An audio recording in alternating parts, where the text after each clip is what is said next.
Yo, what's up mga idol? So, good morning sa inyong lahat sa mga ka-DIYers natin dyan.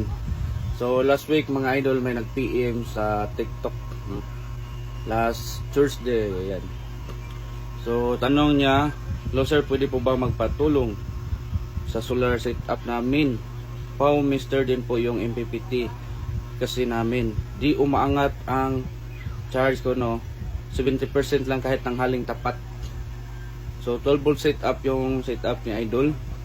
100 AH na 12 volts na Jintay. Tapos yung gamit niyang panel is 580 watts. So ayan, nag-send siya ng nag-send siya nito, yan o. Akala kasi niya yung sira ito, yung may problema. Pero nung chinik ko mga idol, itong data na galing sa Jintay, no, itong sa app, yan o, nagtataka siya, 70% lang yung maximum.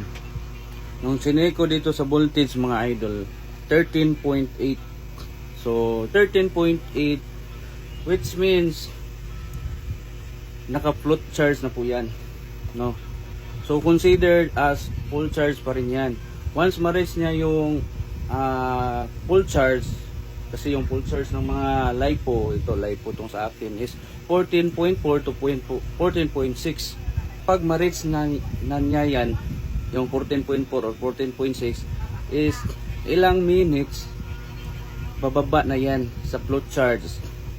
Alam niyo kung bakit? Para maiwasan yung pagkasira ng ating battery. Tsaka dito mga idol, wag na kayong magbase kapag ganito yung data sa ninyo, sa inyong BMS, no? Kasi marami nang nangyari diyan mga idol, is which is error po yan mga idol, no. So tingnan nyo, 63%, pero yung voltage is 13.8. so mag-manual na lang kayo mga idol. Yung ganito mga idol, pakita natin sa screen, yan, magpa-print na lang kayo ng manual, no, para doon nyo i-check.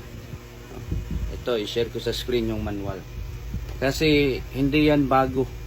So nangyari din yan, marami ng beses dito sa group chat natin sa DIYers group, marami na nag-share niyan na error yung reading ng data sa So yun lang mga idol, maraming salamat.